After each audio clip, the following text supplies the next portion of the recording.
Hey everybody, so this week we are going to be painting our clay project. My clay dried for 3 or 4 days. And for those of you working at home, I would imagine that the salt dough also needed to dry for 3 or 4 days, and your clay should be completely dry, hard to the touch, before you start painting it. That is really important. So the materials that I have today are relatively simple. I do have, of course, my project. I'm gonna work on a piece of palette paper.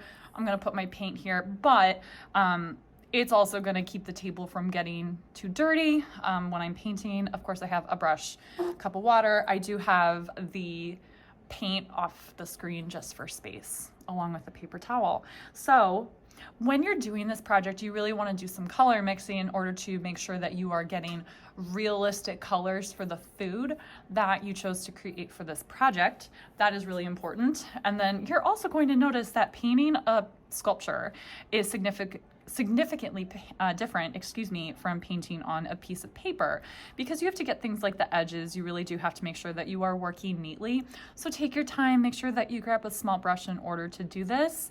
And of course, have some fun. So I'll check back in a couple minutes.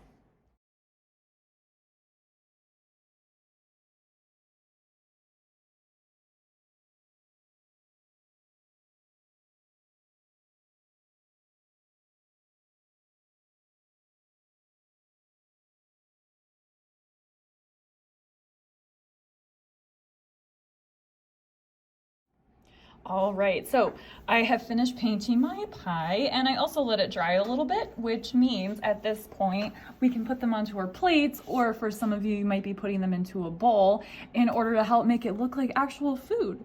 So the glue that I would recommend using, that we'll be using at school, is tacky glue. This stuff is wonderful. It'll really make sure that everything stays stuck on there.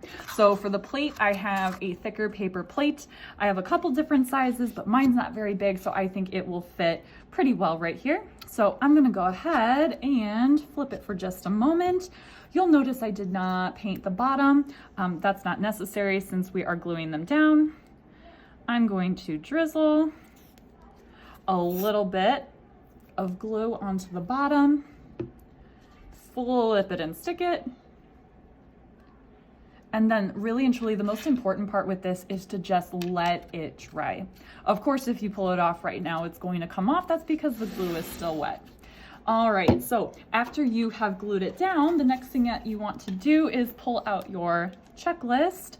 So for this project, we have a couple things that we want to do. 1, have created an item of food based off of Wayne Thiebaud. Definitely check. I think we've all done that. 2, have secured all of your pieces using slipping and scoring. You want to make sure that everything is really stuck on there. For those of you at home, if you weren't able to join us with clay and you opted for the drawing or painting instead, that's totally fine. You can just disregard that one. All right, and lastly, have constructed and painted your sculpture as neatly as possible. So again, if you are a virtual learner and you did not join us on the clay, again, that's totally fine. No matter what, you want to be able to answer these questions. So why did you pick this food for your sculpture?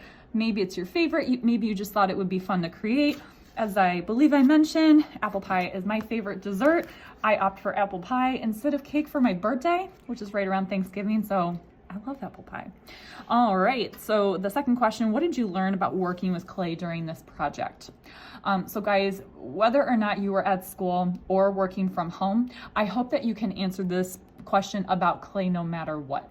So even virtual learners, you were watching all the instructional videos about working with clay. So tell me, what did you learn about working with clay during the course of this project? All right, and then you are all set to turn these in. I'm really excited to see how these turned out. I'm sure that they're going to be delicious looking.